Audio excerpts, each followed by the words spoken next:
man who ever lived. And he wrote down these words for those who would follow after him, not only his children, but also for us. God preserved these words. And so we dug right into the history of Solomon. And then last week we actually went into part 2, and we saw his pursuits and how he pursued everything with all of his heart and soul and mind, whether it was good or bad. And we also had a chance to look at his reflection, being 68, 69 years old as he died when he was 70, as he wrote this book, is believed by most historians. And so he looked back and said there is a time for everything.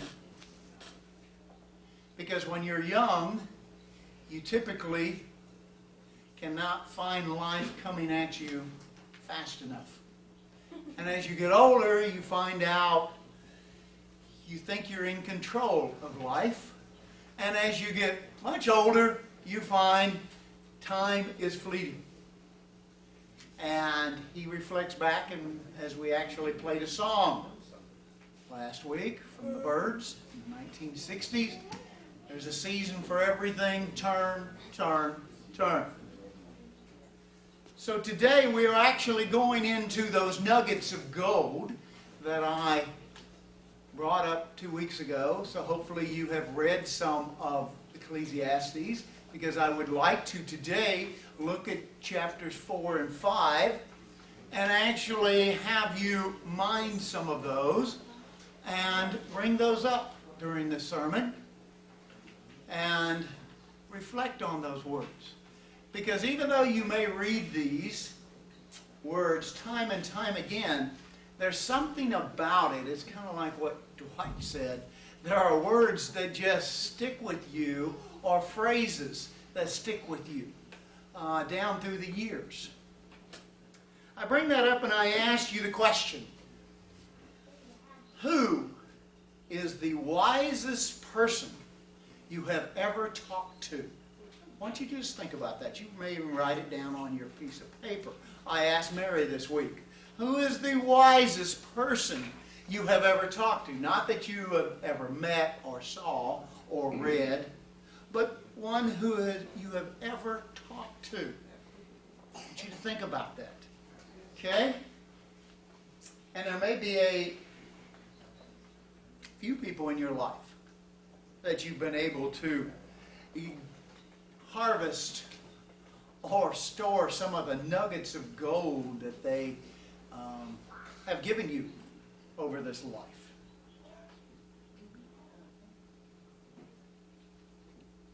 I was 12 years old.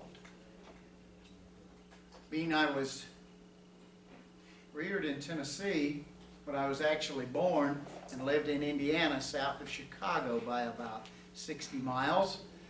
I was in Indiana when I was born there, and then I lived till about 8 years of age when my parents moved to Tennessee. All my relatives lived in Indiana at the time, northern Indiana. And my father had a very big family, 9 or 10 brothers and sisters. My mother had all types of relatives. So all around northern Indiana were cousins and second cousins. I had everything you could want. And so when I was about 12, my father and mother suggested that we go up and spend time with our family in Indiana, my sister and myself. So I went up with her, and we spent about 6 weeks in Indiana and went from family to family. And I actually got to spend time with my grandfather. He actually died 6 months later. So I was able to actually spend more time with him than I had in all the years before, which was very precious to me. But when I went up there, because my parents did not know whether somebody was coming or whether they would send us back on a Greyhound bus, because that's how we used to travel back then. Even as kids, you could get on the bus and it was fairly safe, and they'd load you up here and then somebody would pick you up at the other end. That's how it was in the early 70s. And now I wouldn't even think about that. Probably doing that with any 12-year-old kid. But I spent the weeks,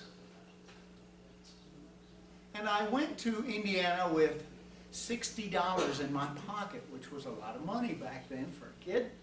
But my father reminded me to make sure that in case no one was coming back to Tennessee from up north, that I had enough money to travel back for my sister and myself.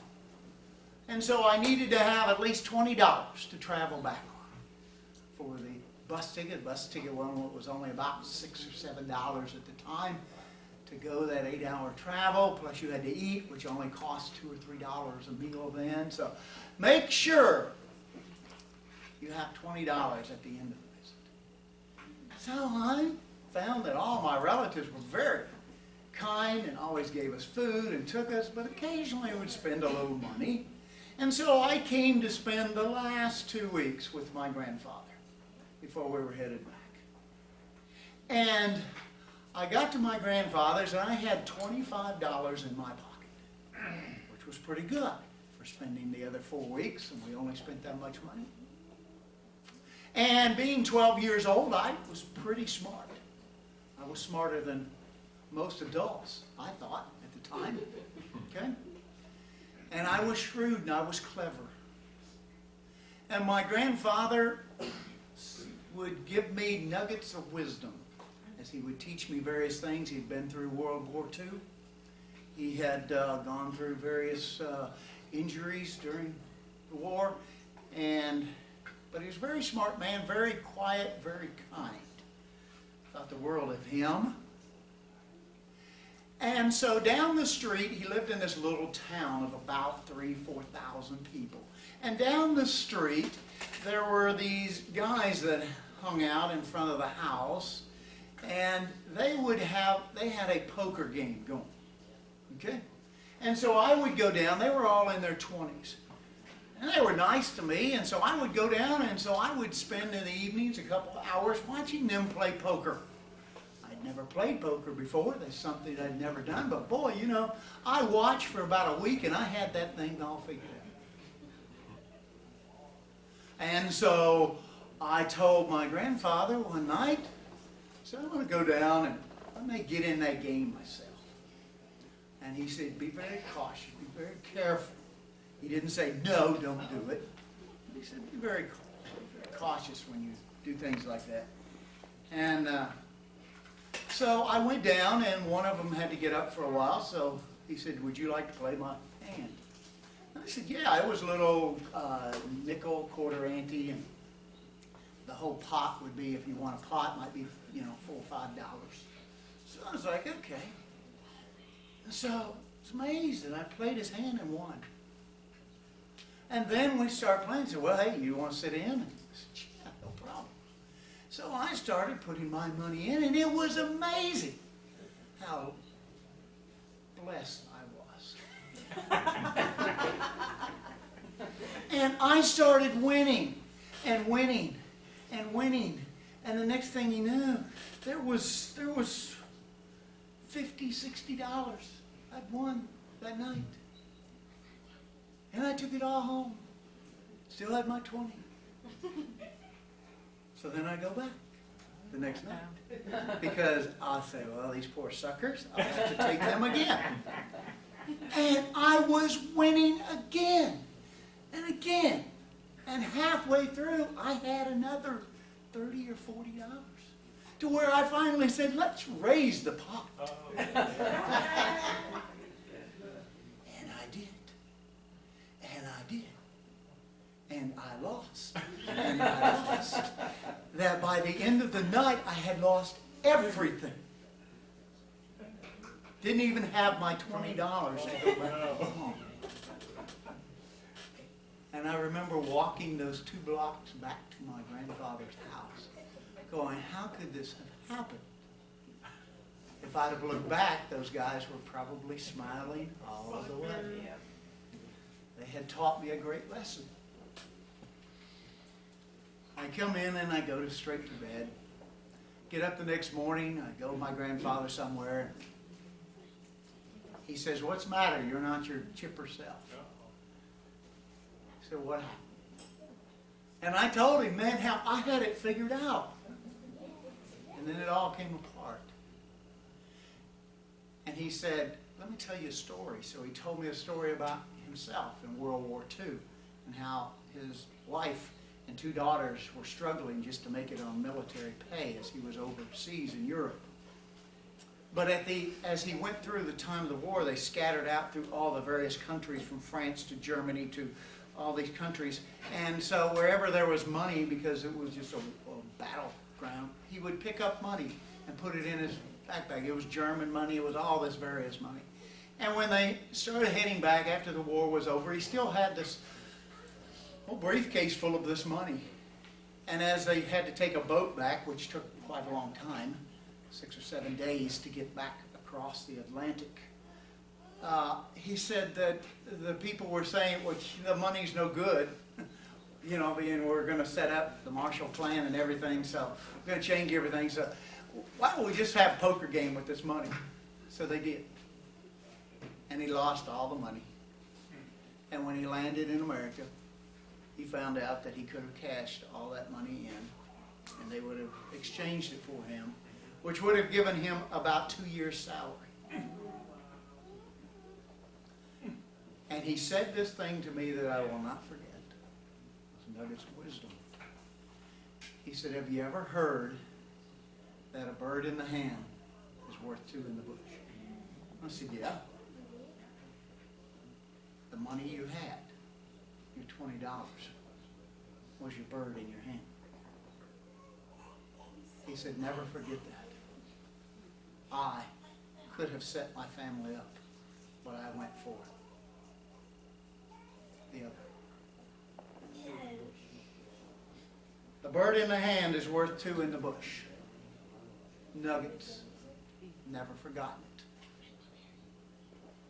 I bring this up because one of the smartest men alive today on planet Earth, he is considered the genius of our time. He's considered the Einstein of our time. His name is Stephen Hawking. You may have heard of him. This is one of his many books, but his bestseller, A Brief History of Time. I had this book for about 15 years. I have read it 2 or 3 times. This is a very smart man. I will read you from one of his pages.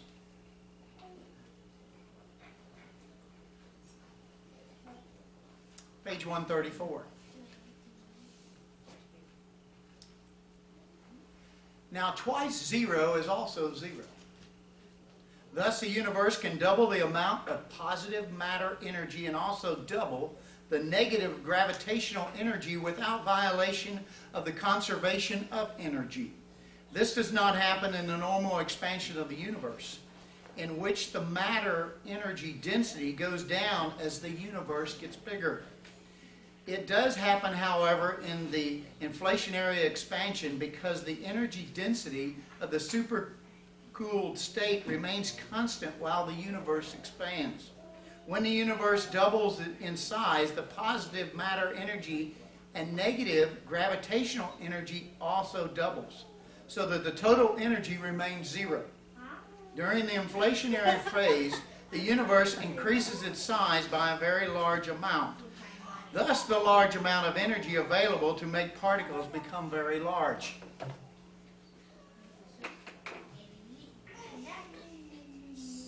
I can't use that. Maybe you can. He actually goes into what happened at the moment of the Big Bang and how everything came apart. You can actually read that on page 122. Nuggets for someone, but they're not nuggets for me. Perhaps they are. In the book of James that someone has requested, as we talk about the tongue, there are some nuggets in James I sometimes view James almost like Solomon. James is writing at the end of his life. The book of James, the half-brother of Jesus Christ. And he has so many nuggets, it's just ridiculous. But I just think of some that I can use. More than I can use from Stephen Hawking. Resist the devil and he will flee from you. Which also makes me think that, wait a minute, if I don't resist the devil, he's not going to flee from me. Draw near to God, and he will draw near to you. So that means if I don't draw near to God, he's not going to draw near to me. And the farther I get away from God, well, guess what? The farther I am from God. Nuggets I can really use. I find them to be very enriching.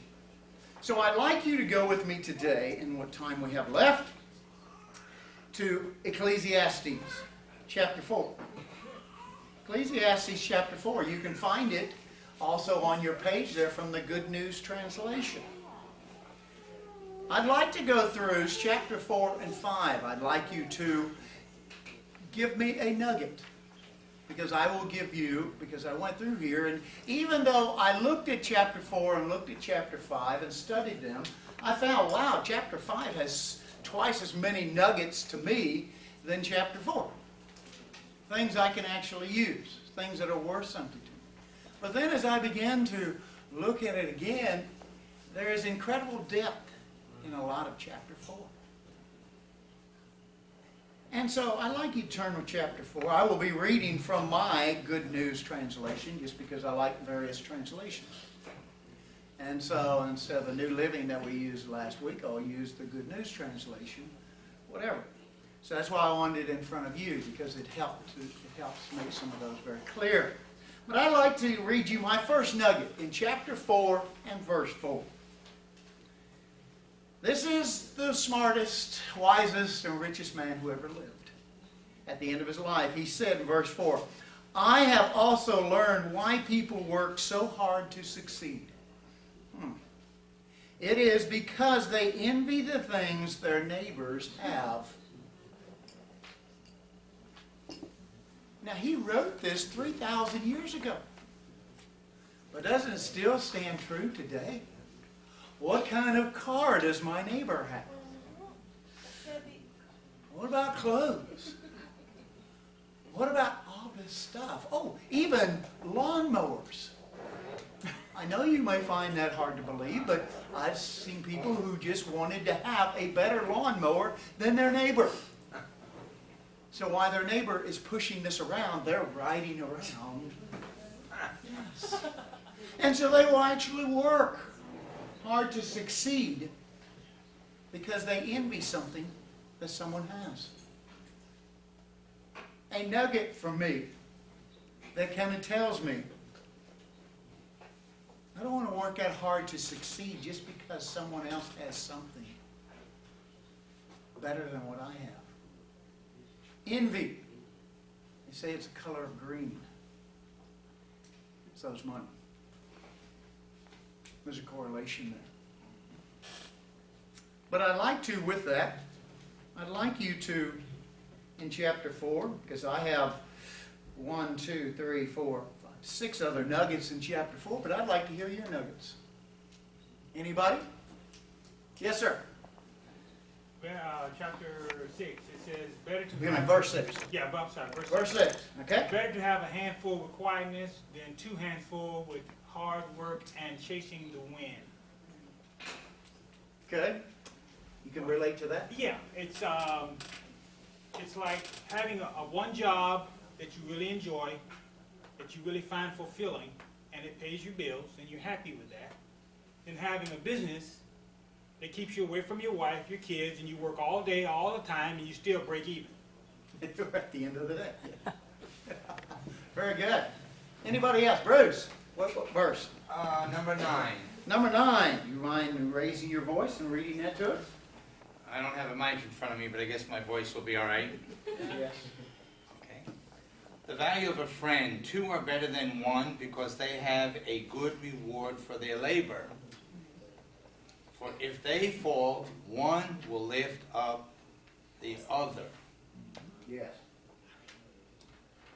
The So question, tell me. That they can help each other through tough times, lift up one another when a person is, in my view, falling away from the Lord. A friend says, no, don't be so down. Come and share a scripture and lift me up. Oh, I'm so glad you're my friend. I didn't realize what you were saying. You got a point there. Oh, do you know this scripture? Yes. Oh, read it. Oh, so a good friend stands by a friend and will uplift him, not bring him down. Yes, and I think many of you have worked on a project with somebody and you realize as you're doing this project how much easier it is for 2 people to get the project done, and how you kind of enjoy talking to someone about things and so forth. And especially when it comes to the struggle that we all do spiritually. I mean, it's nice to know we're not the only one out here in this world. And so that is very, very good. Yes, Grace. And I have the same verse too. Okay. Just like how you said, we might have the same struggle, and by talking to each other, we can, help out each other by pointing out points that we may not see. We might read the scripture and then see it that way until somebody else pointed out, or and you can learn from each other that way. Good. Yes, I think so. Yes, sir. How about a question or an added, I can add something, couldn't I? Yeah, Carl. Added perspective. Yes, Keep in mind, we're all baptized, right? most of us are. Yeah. Those who are baptized must take responsibility for being wise people, right? True. So I'm just adding a pearl of wisdom from my own experience, true? True. Yes? Indeed. When you assume, and on a human level, intellectual, or any other level, it's to the benefit of all people is to assume. But when you, God's people in here, when you assume, give others the full benefit of the doubt. Don't go negative on them. True. Meaning, if you've never seen the likes of them, pretend that they're better than you, or at the very least they're equal to you, because to love one's neighbor, love one another as I have loved you, that puts me at equal, at best, at the lowest level, at equal. Elevate me so I can elevate you. So when you assume, give me the full benefit of the doubt. Thank you very much. Thank you. Kind of reminds me that what he just brought up, also from James in that same chapter of James, where it says, "Humble yourself in the sight of the Lord, and He will lift you up." When we're humble, we're not thinking down on other people. And so it does help to elevate them and think the best. Now, sometimes people are going to disappoint us. But isn't that where it says love covers a multitude of sins? That person, he has some growing to do. Very much so. All right, anybody else? Another nugget from, yes, sir, in the back.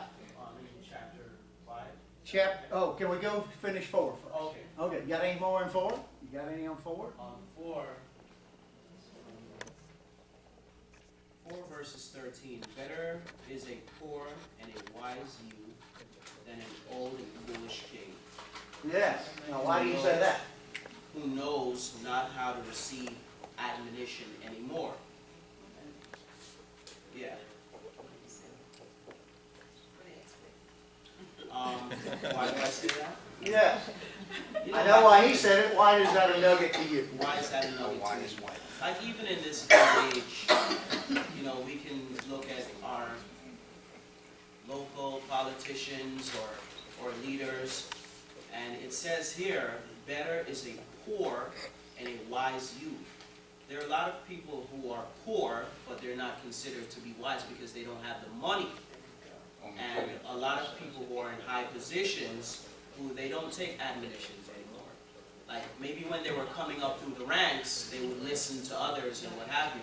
But as soon as they've received, they're at the pinnacle of where they need to be, then they don't listen to the advice that's being given to them. Kind of like Solomon's son, Rehoboam.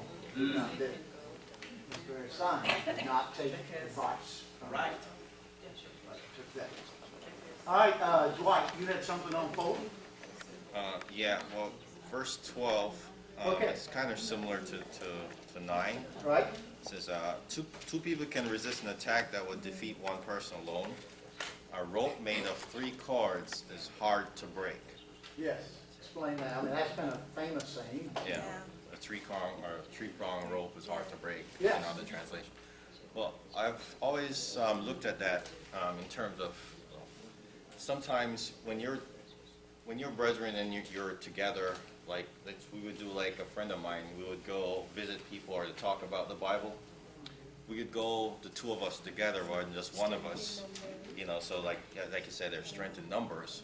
But also, when you encounter somebody who will bring up an argument that you've never heard, maybe the other person may have heard that, and the other person can bring up a scripture that, would remind you of, how to answer that. Sure. So, like in another sense, you would say iron sharpens iron, and we would be sharpening each other by sticking together and going through that. So, Yeah, I think Solomon is probably looking at, he had all kinds of wives, he had everything else, but sometimes he must have felt alone. Like he was standing alone. And even his advisors were not really helping him that much. What Grace brought up about 2 being able to help, and also says in here earlier about 2 can keep warm. Well, when it was very cold sometimes in Jerusalem in the wintertime, because it could get cold and they didn't have heat like we have it. And so 2 does keep you warm. And it reminds me of Leanne Luker made the statement one time when she was teaching me something about what the scripture said about a helpmeet, as a wife being a helpmeet. And she said, you know what? She said, I studied a book one time and it told me about the Hebrew. And what it actually said and explained was that verse relates to, and it actually gives a picture of a woman not being weaker, but one who has your back. One who will stand and guard your back. Which definitely, because you might even know, I think this is even known in war when they would battle with swords, that even on the same team, they would try to keep their backs to each other as they would work. Yeah, the armor, so that they could help protect each other. And I think that's what God has done with us by bringing us together as a church. Once a week brings us together to become that cord that is stronger than just one standing out here, or just a couple, but we come together because it's in His name that we're here. So, yes, ma'am. Get one more 4 and then we'll move to 5. Okay, verse 1, it says, Then I looked again at all the injustice that goes on in this world. Yes. The oppressed were weeping, and no one would help them. No one would help them because their oppressors had power on their side.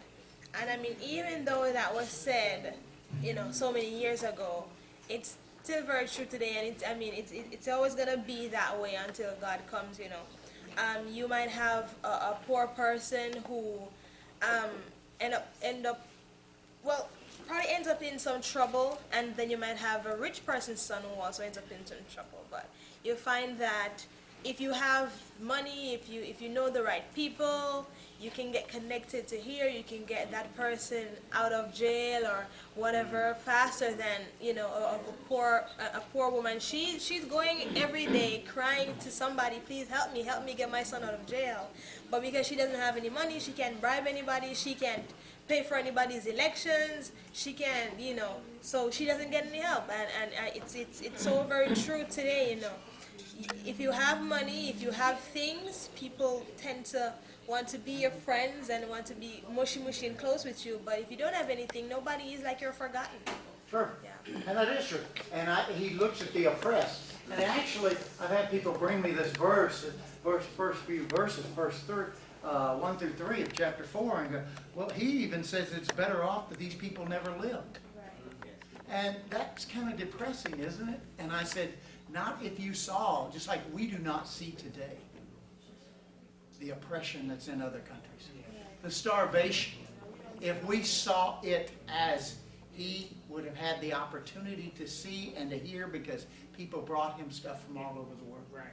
We would say it would be. You would think how dreadful it would be to live in that. Yes, sir. I thought also that it was very, very telling how he felt limited, that he could do things about that too. Yes. The way he talked about it is, as you read Ecclesiastes and you see that what was crooked was made crooked and what was straight was made straight. So there's just certain things in this world that's going to happen and going to continue until Christ return and set it right. And you know, one of the things that is most brought out in the book of Ecclesiastes is the same thing he goes back to, which talks to all of us. And it's this incredible wisdom that he lays out, and you find it in chapter 3 that I'll just touch on in Ecclesiastes. In verse 13 it says, all of us, you know, when he looks at all these things and he sees all of this, he says all of us should eat and drink and enjoy what we have worked for. It is God's gift. That means whatever time you have, this 70, try to enjoy it. But we can sometimes get so bogged down, life has us down, jobs have us down, government has us down, everything, where he says no matter who you are,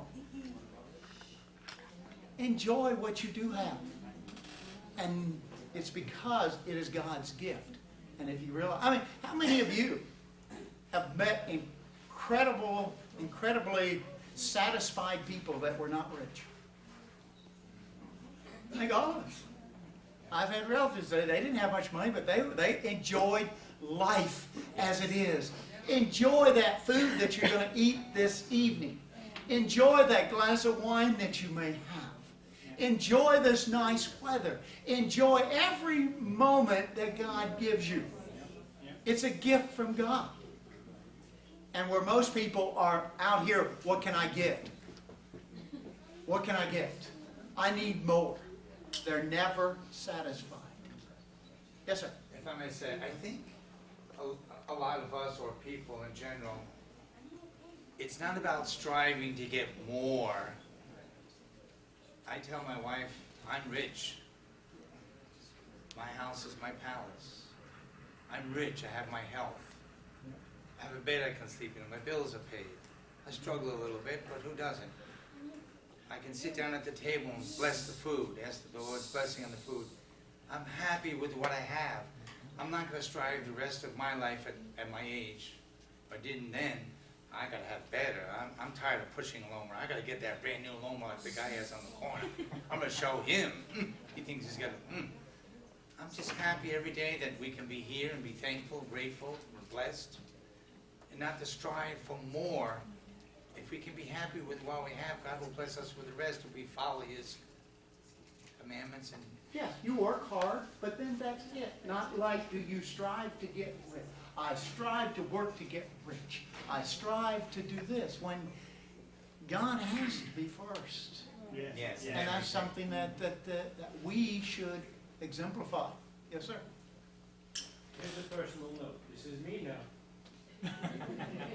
Well, this is scary then. Okay. You might want to cut the recorder off. I'm anti-recorder. The web is not ready for this phase, so just, with some exception, there are two gentlemen up front, this lovely lady right here, and the Williams sisters. We go back 28 years, and this lovely couple. The rest of you are relatively new to me. I'm blessed with many brothers and sisters and extended family throughout the globe. Here's a story of one brother. He is so well respected and liked and accepted by society. All he has to do is just stand there and the money comes to him. The last time I was able to sit down and have a meal with him was December of '97. They were trying to convince me to get into some kind of a hotel business. All he could do was criticize the way I ate. The guy just stands there and money cometh to him. He and his wife, all they do is make money. They're loaded on medical, pharmaceutical pills, never once go traveling. All the money will one day go to his son and his son's wife, both of whom are loaded, a lawyer and a doctor. On the other hand, if you should ever have the daring spirit to sit and eat with me, you're going to have a good time because I'm going to enjoy every bite. Well, and I think that's what Solomon gets to, that he knew he was going to leave all his money. Yes. He had all his stuff, and Yeah. yet, he looked back at life and he really, he could look at people who didn't have hardly anything, and yet they enjoyed that meal. They enjoyed what they ate. They weren't worried about, this over here, and what's going on over there, and am I going to make money? Neil? And who's trying to take it? And who's trying to take it? Yes. But he was also saying when I was reading Ecclesiastes, what's the difference between me and the poor man? I'm going to die, they're going to die. What difference is it going to Yes. All going to end up the same place anyway, Yeah. right? I can tell you a difference. What? One difference is that you got two types of rich people. You got those who have lots of money, and you got those who don't owe nobody money.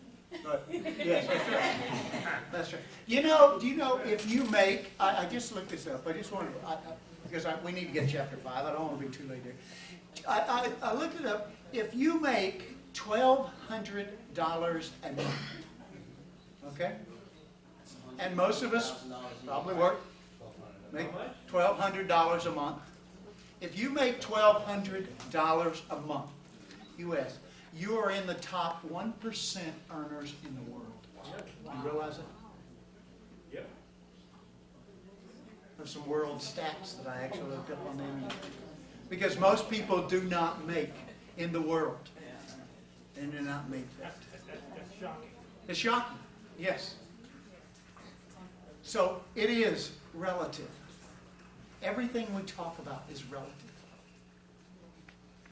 There are people who will eat from the ground. They will drink whatever water, just like a dog, all over this world, because that's what they strive for. To you, no matter how much you make, you are rich. It's relative. But one thing is the same. God is the same. And God is not a respecter of persons. He knows you. For those who turn to Him. That's what's most important. Chapter 5. Let's go. I don't want to get... Yes, sir. Chapter 5. Go ahead. Chapter 5, verse 2. Okay?2. Be not rash with your mouth, and let not your heart be hasty to utter anything before Elohim. For Elohim is in heaven, and you are upon earth. Therefore, let your words be few. Yes. Yes. Let your words be few. Why is that? Because Stephen Hawking said a bunch of things and it didn't mean anything. It didn't mean Yes. much. To somebody, it's important. But like a man like Marcus Garvey, he could say a few words and it means a lot to me. Yes. Well, it says there, think before you speak. Boy, that's a... Powerful. We'll probably get into that next week on Yes, the tongue. I was just going to mention James. That's it. That's Yes. Think before you speak. It makes you wonder when you read that and you read James. Do you think James knew Ecclesiastes? right. Yeah. I'd say he probably did. Stephen Hawkins wanted to humble himself to ask a Christian to pray and heal him. He won't ask. He'd rather sit in that chair. Well, that's definitely his choice. Okay, anybody chapter 5? Yes, Peter. Verse 10. Verse 10. Okay, let me get over to 10. Okay? If Yes, sir, read that. If you love money, you will never be satisfied. If you long to be rich, you will never get all you want. If you love money, you will never be satisfied. All right? Now the distinction, Okay? for Yes, me, sir. and why this, actually chapter 5 is one of my favorite chapters in here, everything's a balance, right? And money is not bad. It's the love of money that is bad. Yes. And if God blesses you with wealth, what do you do with it? Do you, look at me, I'm wealthy, or do you figure out how to engage, the world and the people, and what do you do with your wealth, and is it providing good, and you're helping advance the Word of God? It's what do you do with the gifts that God gives you? Not, I have a lot of money, so that's evil. That's not, it's balance, and I think it's the love of money which that verse emphasizes. The love of money.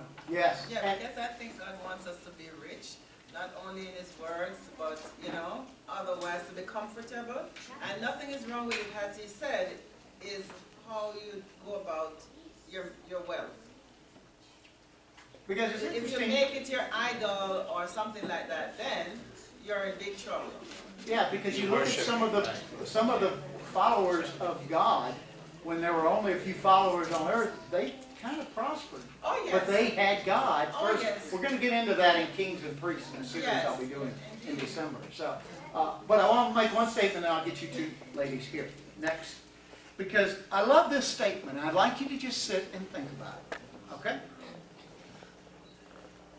A man with 6 children is more content than a man with $6 million. Why? The man with $6 million wants more. Okay? Yes, ma'am. Yeah, I Chapter was 5. Just adding to Peter. Peter's point. People who love money, rich people never seem to be rich enough, right? They always want to get. Yeah. And I was watching a Beyond today last night, and I think it was, I don't remember if it was Darius McNeely or Gary Petty that was giving the presentation, but one of them was saying, people who choose to live a happy life, a life that, they just want to feel good, and they go out, they drink, they just feel good. Basically, what I was talking about, they live a type of life that they want to get. But people who live a life where their life has meaning and they give purpose to their life, they have a sense of joy, actually are the givers. And you find it ironic how people can drive these cars that cost X amount of dollars, and there are people starving in the world. They can swim in champagne, which some literally do. Their houses each cost more than $20 million each, right? And they don't just have one house. And I don't make $1,200 a month. I got a promotion at work, and I still don't make $1,200 a month. You understand? But the reason that it says that if you love money, you'll never be satisfied is because you always seek to get and not to give. Yes, that's true. What did she say? No, what this brings in my mind too, just kind of piggybacking on what we're all talking about, I think this was said in Spider-Man actually, but it says, where much is given, much is expected. And when it comes to money, I think, this is like how I see it, is that first of all, I think we need to just remember that whatever God blesses us with, if it's in the form of financial abundance, first and foremost, it's His money. Yeah, everything. It God comes owns from Him, everything. Sure. is that person who's getting a lot of money, are they tithing? Right. A lot of people aren't putting God first, and kind of like what you were saying, it's like, what do you do with that money? Are you giving back and using it in service, or is it to buy another car, right? Right. Because money is not good or bad, it just, and also I would say to someone, are you putting that money before God? Because is earning that money or getting that money causing you to not honor God's commandments? Right. Because then it's like, if you may It not becomes your love, God. yeah, you may not love money, but it can sneak up on you, or it can come through the back door, because before you know it, it's like, oh, I can't really go because I gotta go make that money. I can't do this because I gotta go make that money. It's like, Yeah. Let me add one thing. Is when Maurice was talking before, it came to my mind. Somebody I worked for 20, 30 years ago, a little pearl of wisdom, because he was definitely, and in the financial industry it was rare. It's like, don't just work all the time. You gotta have a life. And this is, I know that we've heard this a million times, trite phrase, but a good one to live by. It's like, do you work to live or live to work?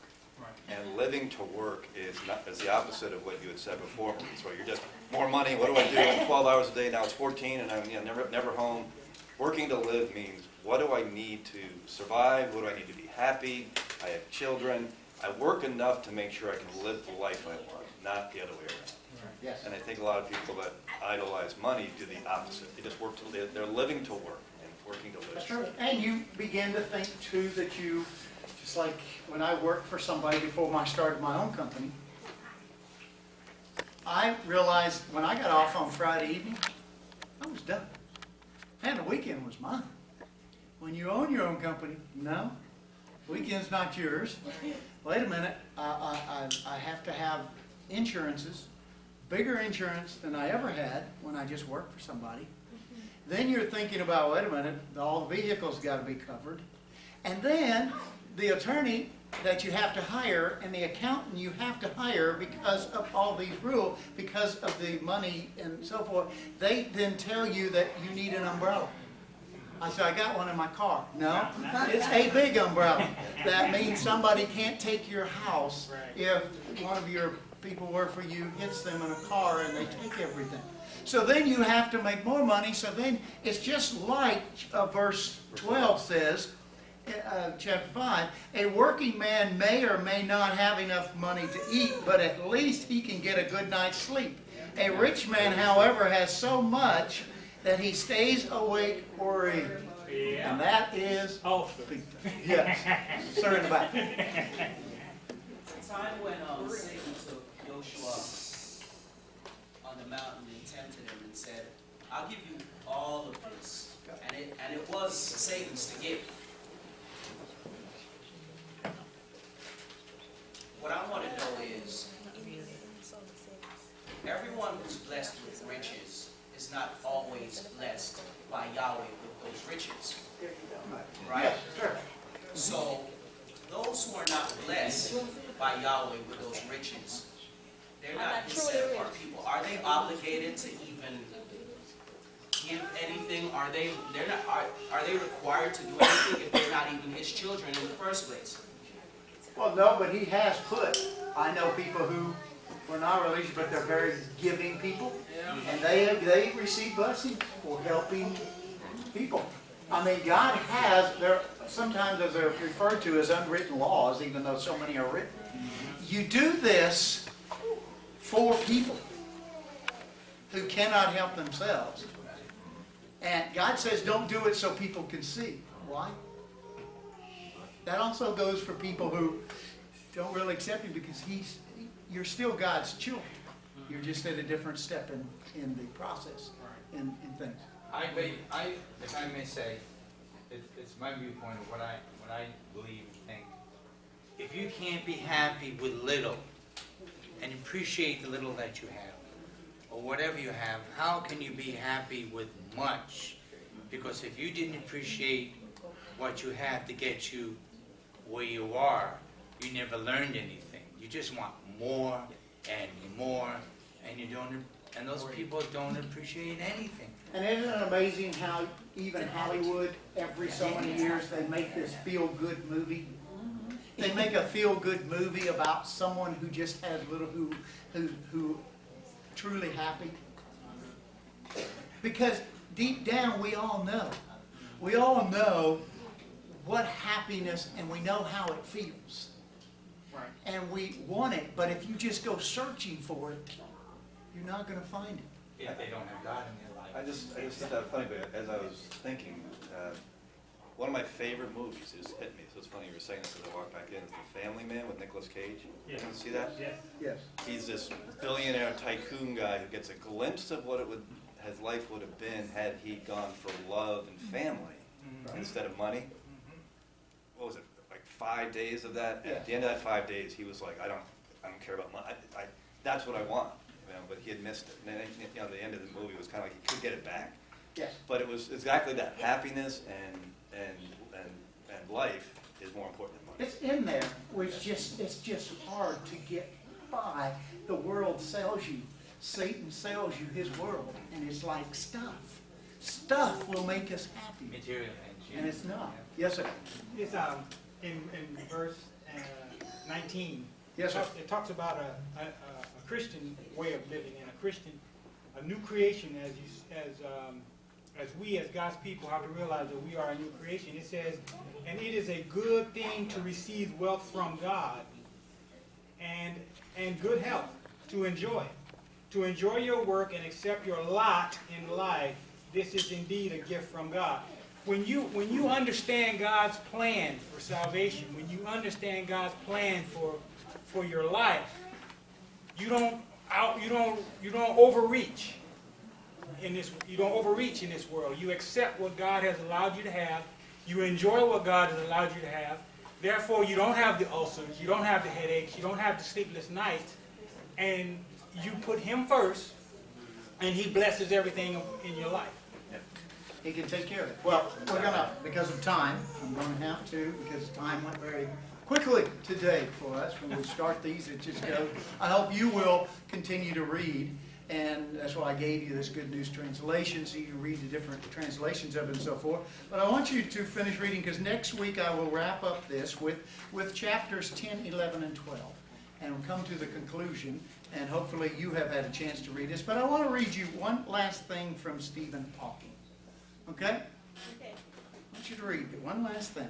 As a matter of fact, it's on page 191. It's my favorite statement in the book, and it's one that I can remember. Okay? He's written this incredible book telling a brief history of time. And he says, however, if we do discover a complete theory, because all this that he's talking about, everything is a theory, from theory of relativity to the theory, string theory, to all this stuff of why the world and you exist. He says, however, if we do discover a complete theory, it should in time be understandable in broad principle by everyone, not just a few scientists.